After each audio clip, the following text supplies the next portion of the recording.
Hello and welcome. This is the Zen community of Oregon, making the teachings of the Buddha Dharma accessible to support your practice. New episodes air every week.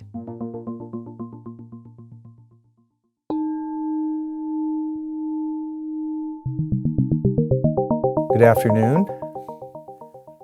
This is the November 2024 Generosity Sesshin, fourth talk, Closing the Gaps. A gratitude gatha from the late Ji-on Susan Postal. For all beneficent karma ever manifested through me, I am grateful. May this gratitude be expressed through my body, speech, and mind, with infinite kindness to the past, infinite service to the present, infinite responsibility to the future. So good afternoon to everyone. I'm grateful to be practicing with you yet another day at this sesshin. And grateful to those of you who continue to join us on Zoom. For those of you here, sometimes we've had 20 people on Zoom,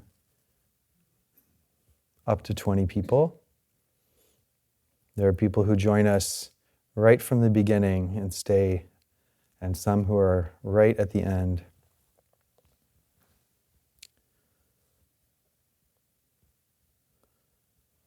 So today I would like to talk a little bit about closing the gaps,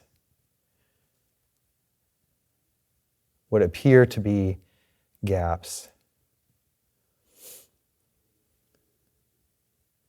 How we can, now that we're moving right along in sesshin, engage in continuous practice.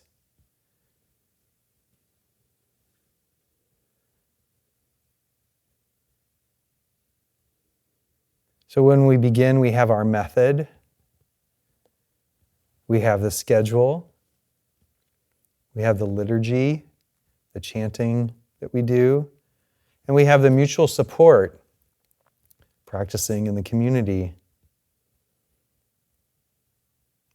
And those are the things that are apparent to us in the material realm. You might consider that we have also the support of the ancestors. We have the support of the earth, the air.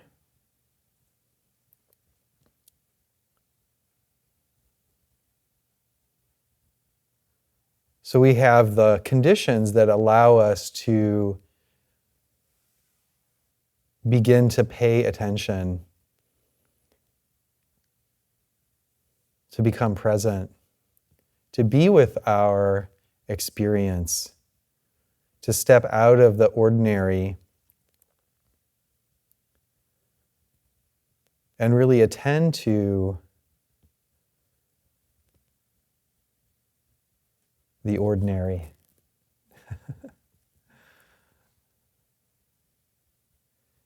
So our practice is staying with our method, whatever is arising in our experience, with kindness, with welcome.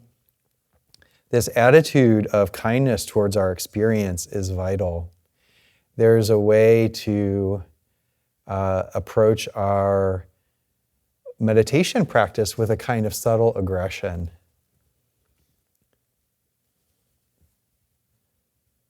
This subtle aggression can show up as achievement orientation. It can show up as self-improvement. And this is not something to be critical about, but simply to look for, be careful about. Sometimes this tension can creep into the way that we are approaching our meditation. the way that we're approaching our method, the way that we're approaching Sesshin with a kind of aggression.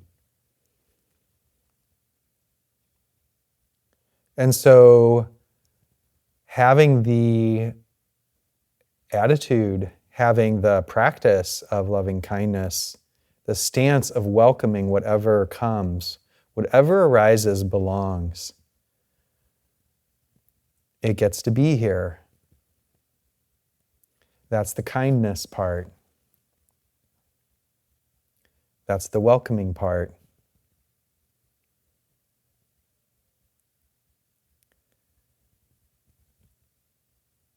We practice staying with our object of meditation, the breath, the body breathing, sounds, scanning through the body. We attend to the direct experience of the present moment through the sense gates, through the body, becoming more and more intimate with the experiencing.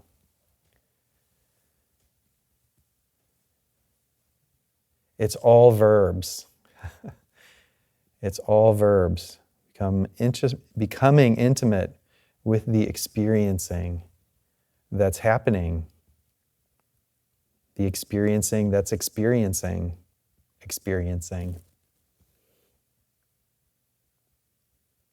So of course, as we practice, we notice gaps.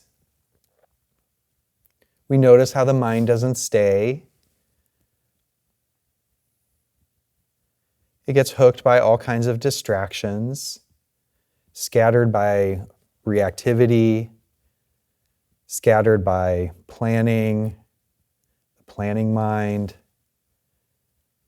I have such great ideas during Sesshin. Oh, I know what I'll do when I'm done. Rumination. Thinking about that resentment that we might have. If only they had, or fantasy.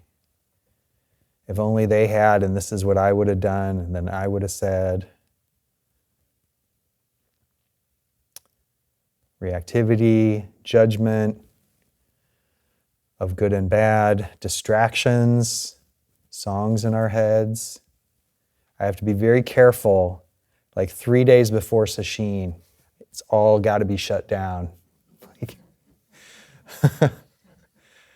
No music from the 80s or 90s, period. Must not. Or I'm doomed. So the mind comes up with these novelty, right? So our practice is to over and over again bring the mind back, and this is what you've all been doing. This is not a newsflash. Over and over again, bringing the mind back to the experiencing of the body-mind in this present moment, with the direct experience of with the object of our meditation. And this is an upaya that helps us to let go of all of these other things. The rumination, the planning, the resentment, the judging.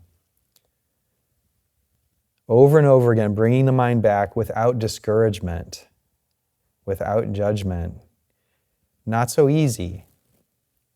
Not so easy. And that's because we have this condition, the mind has been conditioned to judge and criticize and pick and choose. I like this, I don't like this. So we need to be persistent without discouragement, without drawing a conclusion about our practice, about Sesshin.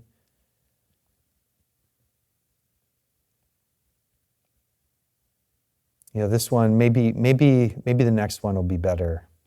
I won't have listened to all those songs before I started Sesshin. So the other part, persistence, the other part is patience. It takes time. It just takes time. If it's taken you all this time and still taking time, congratulations. Just be patient. Of course it takes time. And the more that we've been dealing with complexity in our life in all kinds of ways, family, work, health, all kinds of things. Sometimes it takes even more patience because of that. The mind has just been complex. It's been engaged in activity. So of course it takes time for it to settle down. And sometimes there's no reason whatsoever. We can think about, why is my mind like this? In a way, it doesn't matter because it's just the mind is how it is right now. So it takes time. I remember my first sesshin ever, which was this sesshin 20 years ago. I remember thinking 4 days in, I got really discouraged. I had the thought, I can't believe that I'm not enlightened yet. I can't believe it. How has this not happened?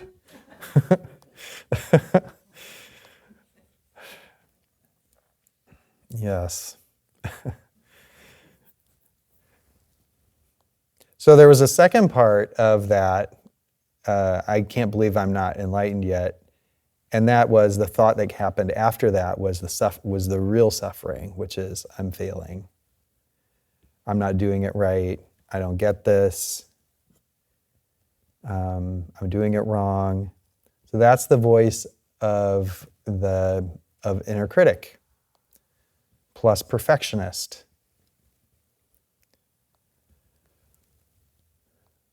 So it's good to just know that this is a hindrance that many of us will encounter in meditation practice. If not in our non-meditation practice, I would propose to you that we probably experience criticism, inner criticism and judgment. If we experience that in our waking life, in our walking around life, that we'll experience it in our meditation, and vice versa.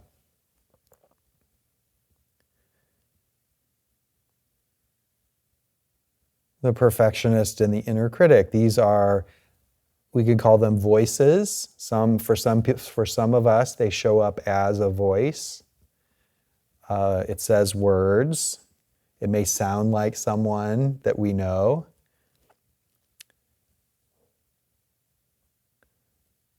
Some people, it doesn't have a voice or say words. It's just a tip into kind of a grating negativity.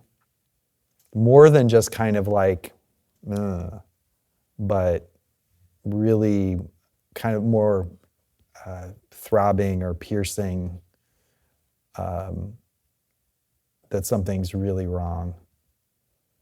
And all we're doing is just sitting.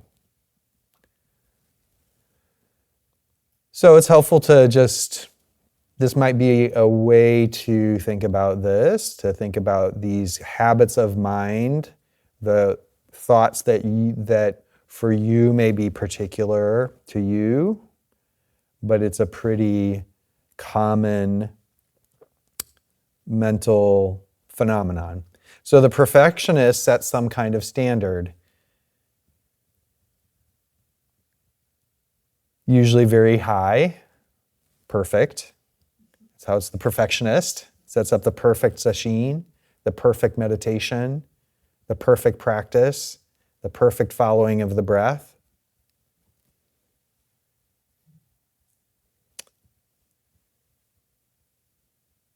The perfect fill in the blank.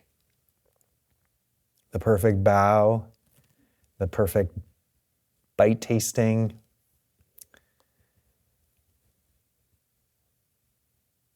It sets this perfect standard and says, here's what our meditation should look like. Here's what how I relate to the method will be like. Here's what sesshin should be like. This is how my body should be. Well, my body should be pain-free. Should sit with great ease, like that person across from me, they're sitting with such great ease. Meanwhile, they're like, oh my God, my knees are dying. So watch out for projection.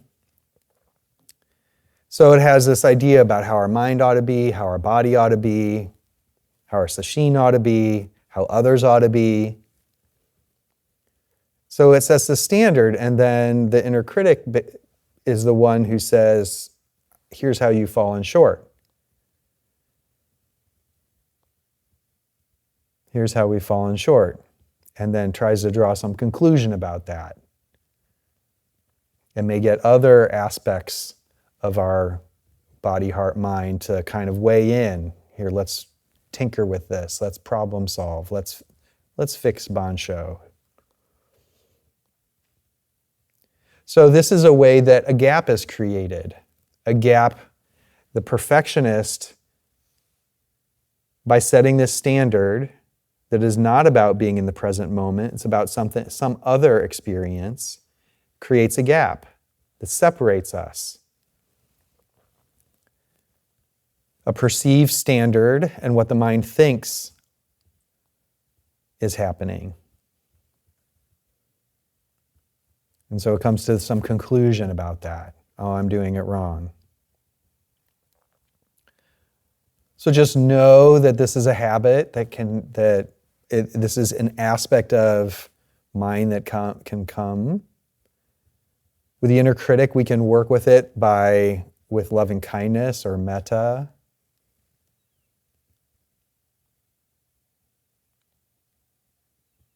We can call forward another voice, our inner coach. Hey, you can do this.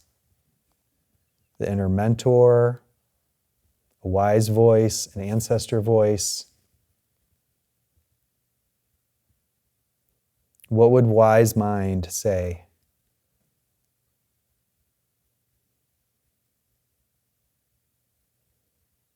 What would they say?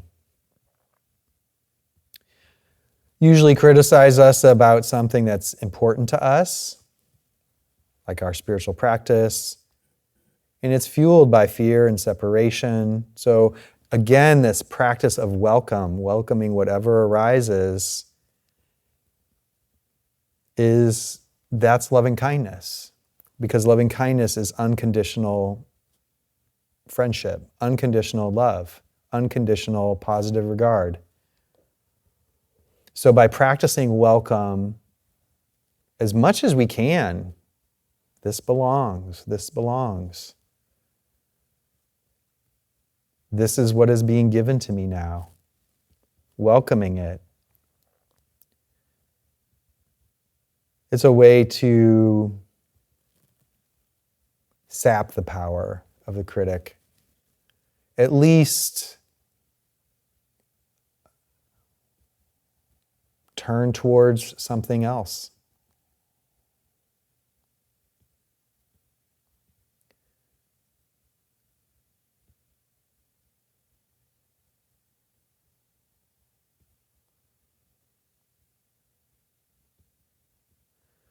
We can close the gaps. So we can close the gaps off the cushion.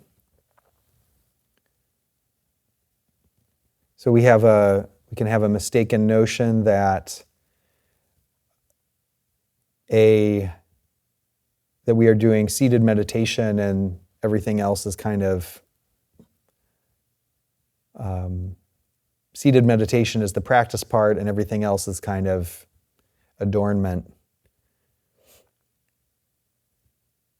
We divide up our sesshin and our attention with this kind of belief. And there is a way in which that's a kind of skillful way to, especially at the beginning, or if we haven't done that many sesshin, we're kind of working our butts off. Right? So it makes sense for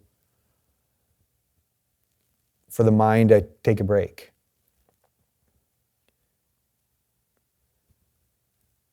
And as we deepen into sesshin, there's an opportunity to deepen our engagement moment after moment.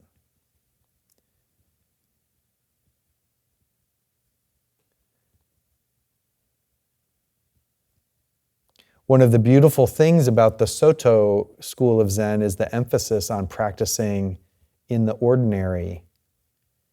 It means that practice is always available, not just when we're sitting in a zendo. That presence, gratitude, reverence, appreciation is a natural expression of our natural mind and awakened heart.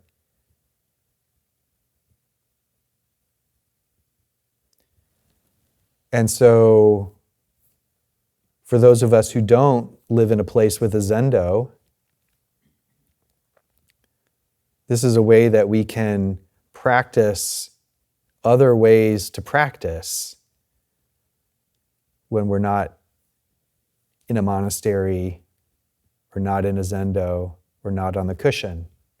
And for those of us who do live in a place with a zendo, it's an invitation to practice when we're not in the zendo. So one place that is often a place where our mind may take a break and start to space out is kinhin.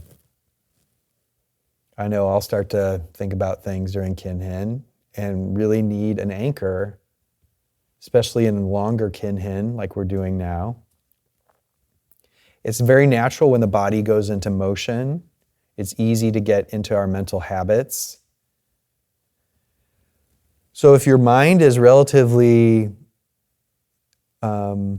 present enough to remember this, you can challenge yourself, as we said at the work circle, to simply close the gap and continue to practice. So instead, challenge yourself to stay with the bottoms of your feet for a whole circulation of the whole snake. Just keep feel every step. Can you do that? Every step, step. I was reminded about Irina Weissman by Shanae in Shanae's talk yesterday, and I personally do a kinhin method that she instructed us on, which is I've done since 2009 when she taught it to us. And this is a way to hold your mind. If you want to keep your mind in continuous practice through kinhin, you can do a counting of your steps. So allow me to geek out for a minute on this method. So what you do is you count to 10. But the way that you do this is you go 1, 1, 2, 1, 2, 3, 1, 2, 3, 4, 1, 2, 3, 4, 5, 1, 2, 3, 4, 5, 6, 1, 2, 3, 4, 5, 6, 7, 1, 2, 3, 4. You get, and then you go all the way to 10, and you hit 10, and then you go 10, 9, 8, 7, 6, 5, 4, 3, 2, 1. 9, 8, 7, 6, 5, 4, 3, 2, 1. 8, 7, 6, 5, 4, 3, 2, 1. 7, 6, 5, 4, 3, 2, 1. 6, 5, 4, 3, 2, 1. 5, 4, 3, 2, 1. 3, 2, 1, 2, 1, 1, 1, 2, 1, 2, 3, 1, 2, 3, 4. And you'll know if your mind goes off. Because you really have to hold your mind. And when doing this method, holding the mind in that way with this step, do I need to demonstrate it again? Did everybody get that? So I would notice that then after doing it for a long time, like I said, I've been doing it for years and years and years, I would notice that the mind would start to slip through and think even while I was counting and feeling the feet. It's like, oh, the mind just did that. So I would start to do it in Japanese, which was relatively easy on the way up, but counting backwards in Japanese was difficult. I would really have to, but you notice the mind goes off and then you just start at 1 again. So it's just a way it's a tool to hold the mind. It's another method to hold the mind there and feeling the mind, feeling the feet, and it's a way to stay present, hold the mind. So you can try that.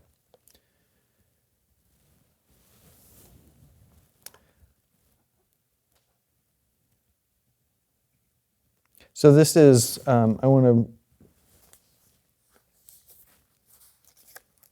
this is from a book, a wonderful book called Bringing Zen Home, that talks about the practice of Zen as not just on the cushion, but continuous practice. So this is a book called Bringing Zen Home, The Healing Heart of Japanese Women's Rituals. And it's a book by a professor, Paula Arai, who did a study of Soto Zen nuns in Japan. And then she wrote this book, which is about the practice of householder women, of lay women, Soto Zen women in Japan. It's not ancient, it's 20th century. And she talks about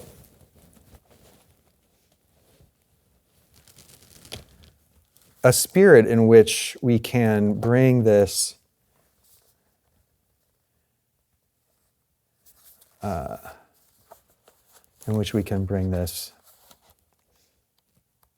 looking for, she's quoting a woman named Gyoko.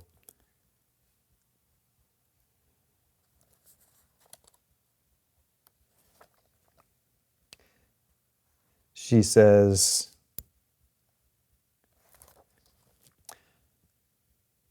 what's most important is to continue doing the practice, not just when you chant the Heart Sutra.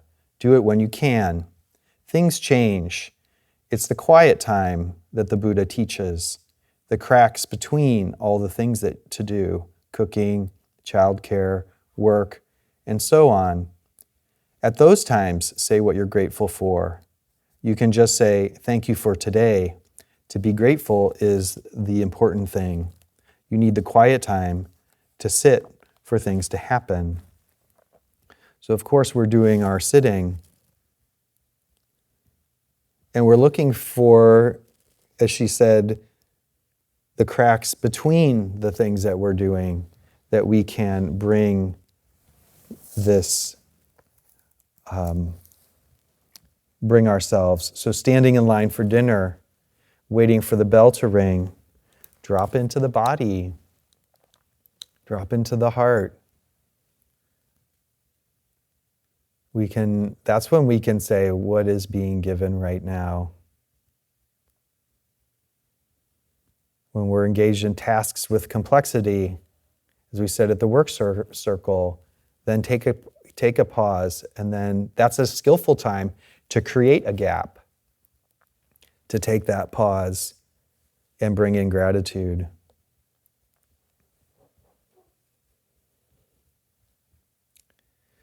So another way that we can close the gaps or engage or come together with what we're doing here is chanting as gratitude. So there's a number of times that the Ino, the chant leader, basically expresses gratitude on behalf of the Sangha. We give appreciation for all women of the Dharma. We give appreciation for all beings who gave their lives to the Dharma for our present benefit. We say, we give our appreciation for all living teachers of the Dharma, His Holiness the Dalai Lama, Shodo Harada Roshi, Thich Nhat Hanh, Ajahn Sumedho, and Pema Chodron. In the evening service, we'll say we give our appreciation to those who aid and support the monastery, to their teachers, parents, and loved ones. So at those times, we can actually practice that, not just have it be something that the Ino says. So we can bring to mind present teachers of the Dharma. We can bring to mind those who aid and support the monastery.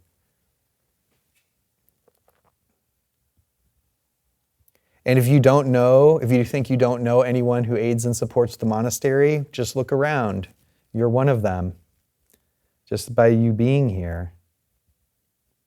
So you can treat this, what the Ino is saying, what the chant leader is saying, as a kind of guided meditation, as something that brings you into contact with that gratitude. So that's a way to kind of bring intimacy into the practice of our chanting. In our bowing, respect and gratitude for the Sangha. Feel your body as you do the bow. You can even take up the practice of thank you when you bow. Don't have it be an automatic thing. Bring to heart thank you, even to the people just across from you. Thank you for sitting this whole period together. Just that. Thank you. Or, when we bow here, we go all the way down. We touch the earth. You can say thank you to the land that we live on, that we get to be here. The earth herself with each bow.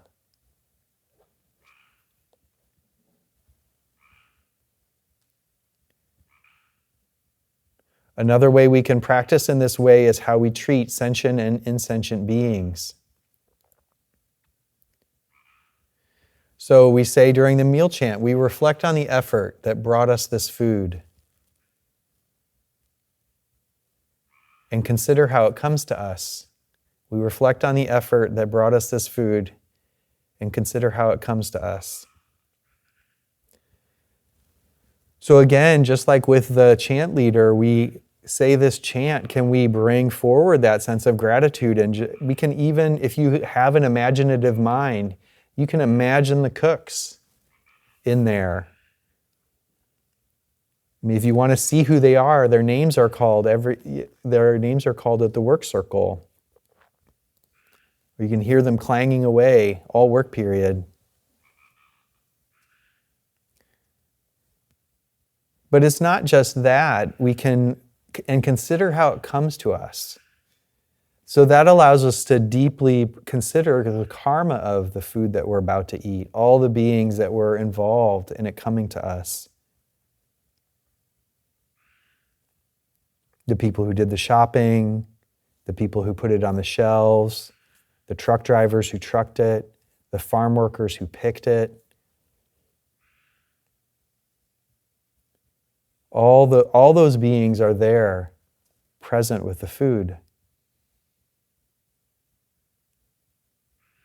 And this is a kind of gratitude practice and appreciation. And then we can bring to mind the other beings, the insects, the worms.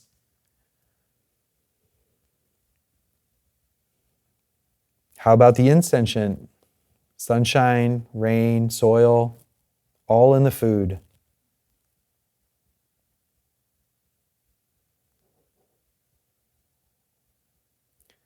The earth is literally feeding the earth when you're eating.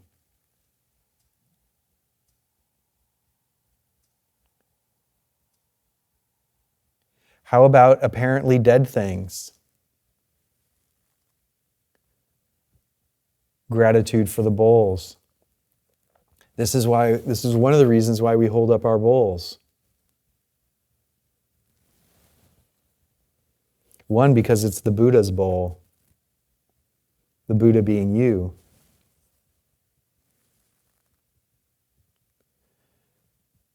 But the bowls are filled with emptiness.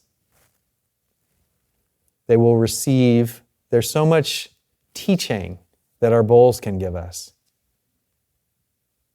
Our bowls welcome whatever gets put in it. Oatmeal, peanut butter, pasta, tea, yogurt.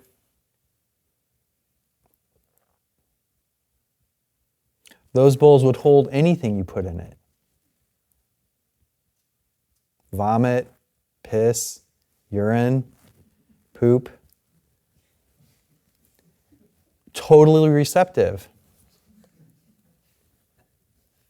And your bowls, when they have food in it, are literally holding your life in them. Your future life is our future life, is in our bowls. The spoons basically lift life and put it in our bowls for us to live. The ladles. This is one of the reasons why sometimes there's an admonition to be gentle with the bowls. Be gentle with the ladles. Don't clang everything. It's not because sound is a problem. It's because we want to treat them with care.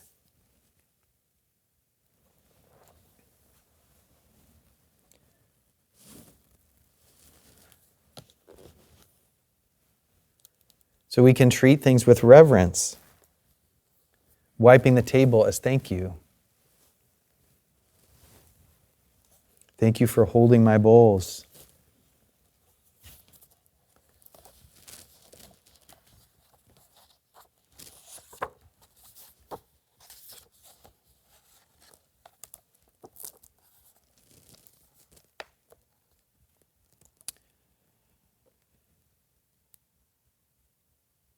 So there's a Japanese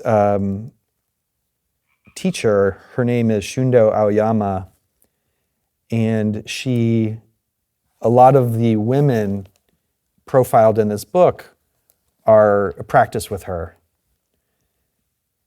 And so she figures largely in here. She's an amazing person. She runs the main training nunnery in Japan for Soto Zen nuns. I think she's in her 90s now. And she was the first woman. I mean, it's kind of amazing. In Japan, unlike here, people train, men and women don't train together in the monasteries. And so she runs the nunnery. However, she was named as one of the highest positions in the main men's training monastery recently. So she's really an impressive person. So to this point about how we regard, how we treat things, how we hold our bowls, how we wipe the table, thank you. In here, she says, Aoyama Roshi teaches that the founder of the Soto Zen school in Japan, Dogen, took the common phrase mind-body and switched it to body-mind. And she mentioned this in a talk which ended up in this book. The implication of this innocuous change is significant because Dogen taught that in order for you to actualize your true nature, it is most effective to train the body. The assumption is that the mind will move in tandem, just as water takes the shape of whatever surrounds it. Since the mind can be so capricious, Dogen focused on training the body. The assumption is that if the body moves and acts in accordance with respect and non-waste and treats everything as part of an interrelated whole, then the mind will also naturally experience this compassion.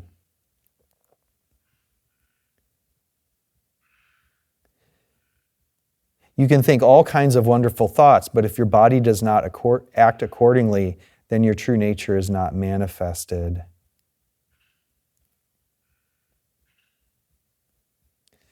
And then she goes on observing these women. Although the women did not describe their goal in idealistic terms such as actualization of Buddha nature, they strive to do most tasks in a day with embodied conscientiousness and care.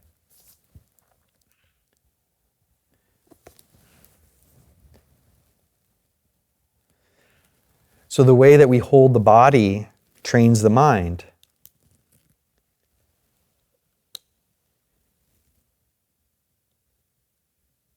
Recently, I was at a talk with the bishop of Soto Zen in North America, Akiba Roshi, and he said that comportment is Buddha Dharma, which is a very Soto Zen thing to say. It's basically like how you hold your body matters. And he's particularly talking to priests, that how priests walk, how they move, how they do various ceremonies is important. It's not an afterthought. You're not just kind of going through the motions, but that is actualization of awakening, and it trains the mind. And I think that this is an important thing to consider, because so often we think that we're here trying to train our minds. And there's an element of that's true, but there's also another way at that, which is to train our body. So if we begin to regard everything and treat objects with compassion and care, that will have an effect on the mind, according to Dogen.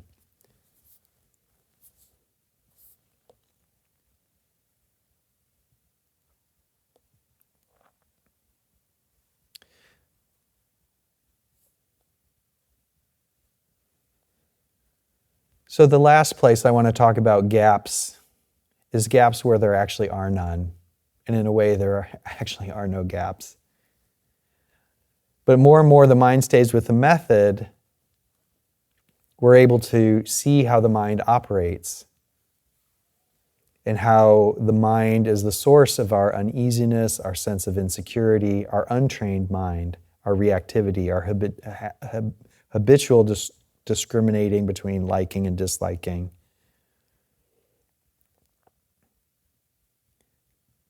So, and our fundamental dissatisfaction really is born of this discriminating mind. And we chanted it at noon service today. The way is not difficult for those who do not pick and choose. The way is not difficult for those who do not pick and choose. This picking and choosing isn't about, should I put salt on my food or not? I mean, that is picking and choosing, but the picking and choosing here is really at a deeper level. And not picking and choosing would be like, it's fine. Salt, no salt. The way is perfect like vast space where there's no lack or no excess. Our choice to choose and to reject prevents our seeing this simple truth. The simple truth being that the way is perfect like vast space.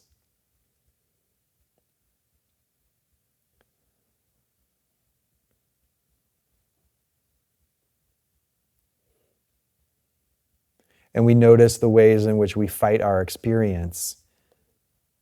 Fighting tiredness, fighting ill will, fighting pain.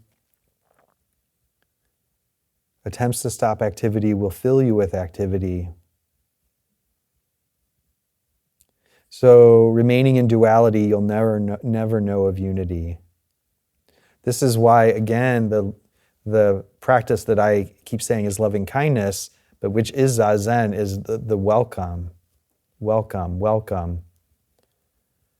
We don't reject our experience, even the difficulties, especially the difficulties.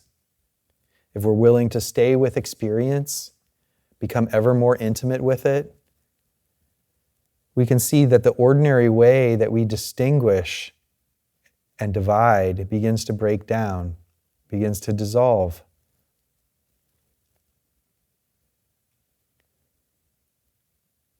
That it's all boundarylessness. There's no boundaries, no seams in our experience.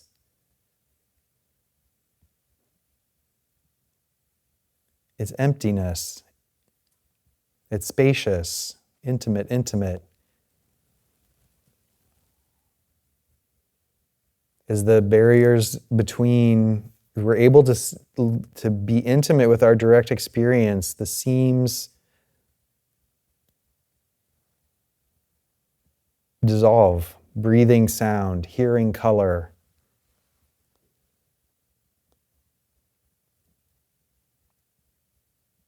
The mind spacious like autumn. So even the difficulties, especially the difficulties, it is by becoming intimate with these difficulties and then our suffering, intimate with the body, mind, that we train in compassion. Because then we know it from the inside. If we disown our suffering, our difficulties, if we disown it, if we disown our difficulties, how can we turn around and say that we can be compassionate for others and their difficulties? We can't even accept our own. So being with, being present, being with whatever arises, we can respond to whatever arises. Because that's where compassion arises. Only right here, only right now, only in this experience.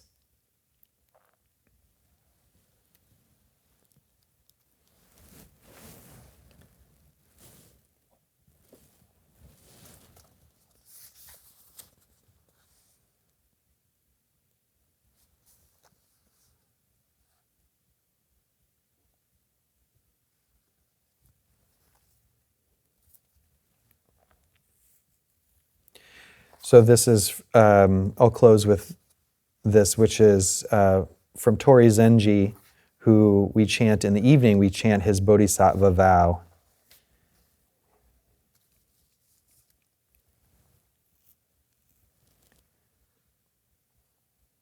And he talks about the 4 Bodhisattva vows that we'll be chanting. And he says, for this reason, the practice of the 4 universal vows first makes liberation of others the number 1 pledge, along with clarifying your own nature, cutting off the root of afflictions, studying all teachings, and carrying out the activities of bodhisattvas. So compassion and knowledge are completely fulfilled. This is called the way of Buddhas. You should realize that great compassion is the foundation for actual attainment of Buddhahood.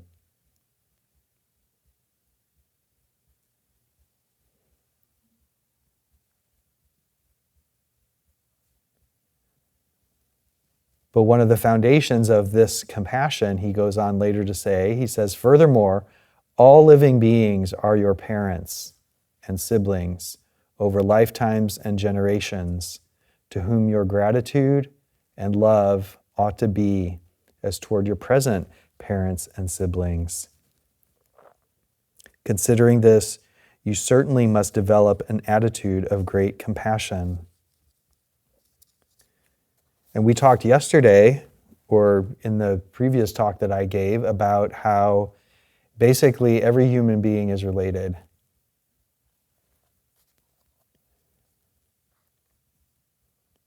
And if we're made of earth and stars and wind and rain,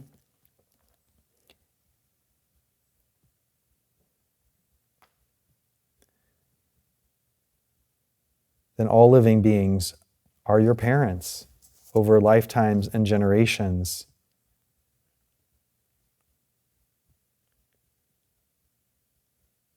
And because of this, gratitude,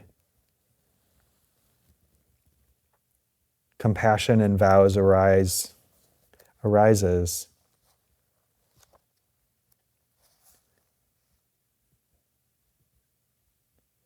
So we can think in these, he says, in closing, he says, you should think in these terms. So this might be a blessing.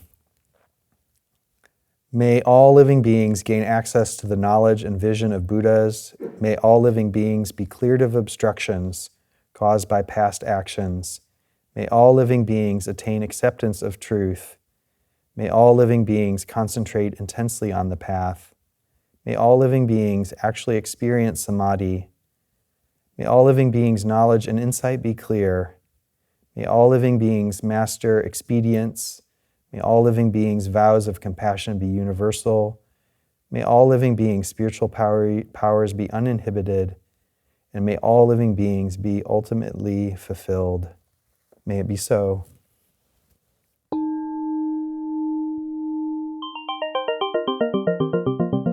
Thank you for listening to the Zen Community of Oregon podcast, and thank you for your practice.